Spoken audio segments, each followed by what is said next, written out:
Hey everyone, it's Jake from the geebtalks channel doing tutorials on the Techno Assistant channel. First of all, I would like to thank Jack for letting me do tutorials on his channel. Thanks, Jack. It's hopefully going to be great. Now on to the Visual Basic tutorial. Now today we're going to be doing a advanced AutoTyper. Now in Jack's most recent Visual Basic tutorial, he did an AutoTyper, but it didn't have a lot of features. So today we're going to make a regular AutoTyper, then add some features to it. Now first of all, of course, you need to make a project, a Visual Basic Windows Form application. It should be pretty straightforward. Once you have that up and have the window size as you like it, then you can start putting in the components, such as buttons. So go to your toolbox and put in 2 buttons, then 1 rich text box, a timer, a regular text box, a label, 2 radio buttons. Alright, then once they're all on the form, then you need to arrange them and put them in the form and locations you see fit. You don't have to make it look exactly like mine. Do it whatever way you want. It's your application, so have fun with it. What I'm going to do is I'm going to rearrange the radio buttons down here like this. Put the buttons in the corners. Then just stretch them.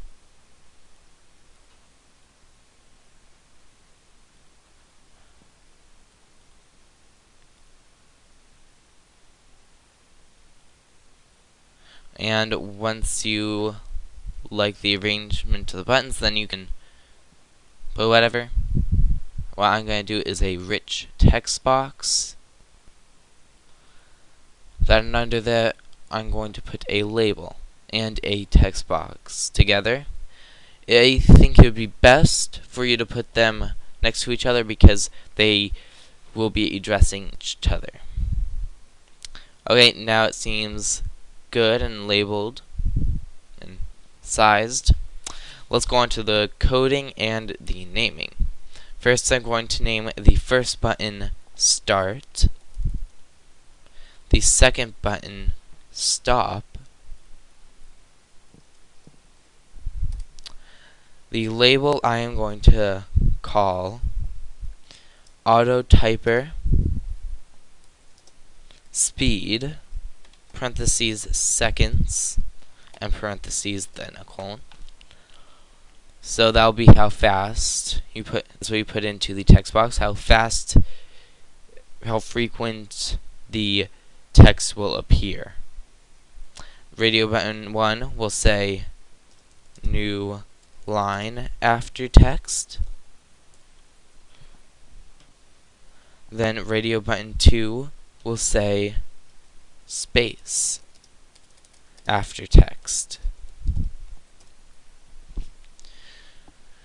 Alright, once you're done with that, double click Start button for your application. Then first you have to put in dim I as integer. Sorry, just this location there as integer. Then that will equal text box 1 dot text times 1000. Then timer 1 dot interval equals I,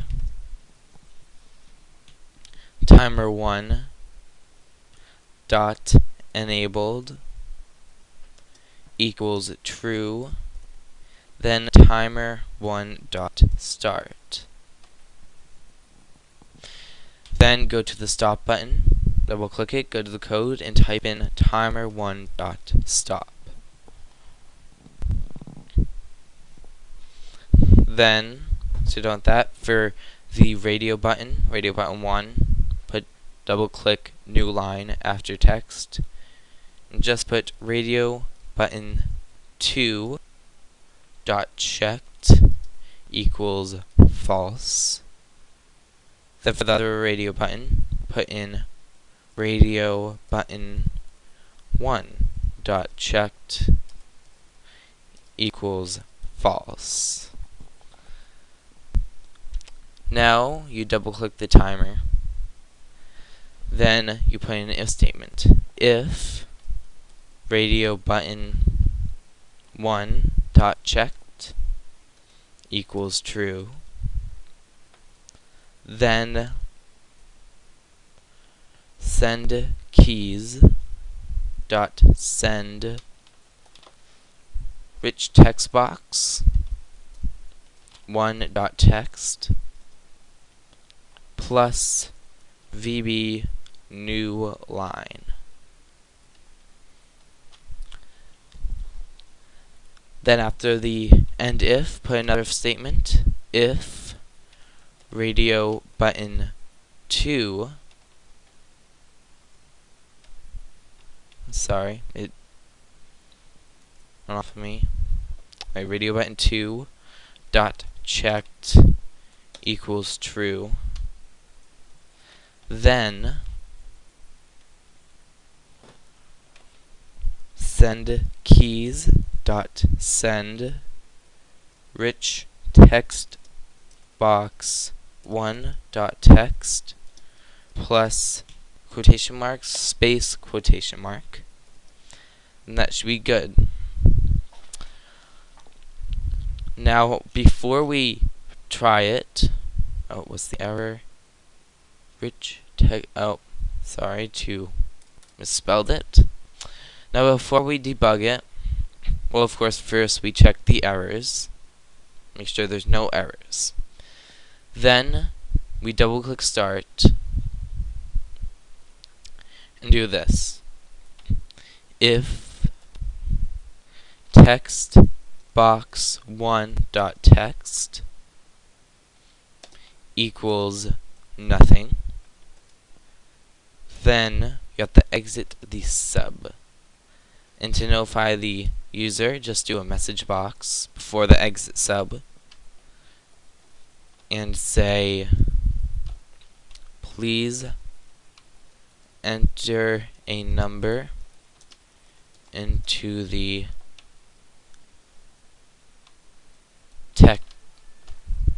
speed space. And there can be issues if you put a letter into the speed space, because of course a letter can't be used as an integer. So what I would do is do a try, put that into there, put it in the try block, put that there. After that,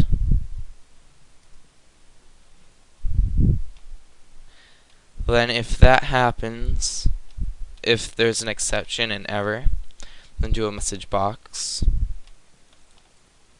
saying, please enter only numbers into the speed space. Error. Then you do plus ex dot message. And after that, do exit sub. Alright, then once you're done with that, everything seems good. If you want it to be maximized without distorting everything, then you have to drag your mouse over an open space and try to capture everything. Then go into the properties and go to anchor. Make sure everything has a space. It's all filled out there.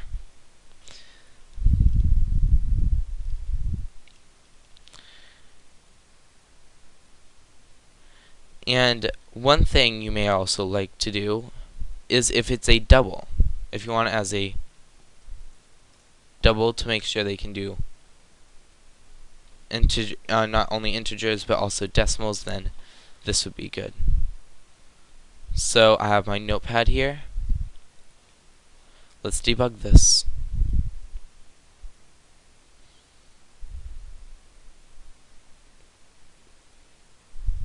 So what we do is new line. Let's say new line after text, and say we put nothing in here. Yeah, put it into the speed space. Well, first we have to put a message. Then say we do this. Please enter only numbers. Error conversion from string A to type double is not valid. That's pretty much the technical terms. So 9.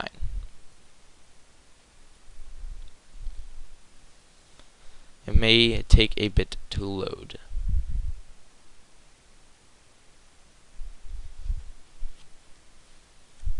And it'll pretty much wait 9 seconds after doing it. Let's make it a bit quicker. Do stop. Do 1 second. Do start. Then every second it will type that.